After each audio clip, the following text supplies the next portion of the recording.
श्रीवासुदेव विमलामृतधामवासं नारायणं नरकतारणनामधेयम्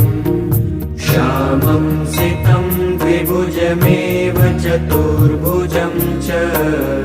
त्वां भक्तिधर्मतनयं शरणं प्रपद्ये शिक्षार्थमात्रनिजभक्तिमतां नराणाम्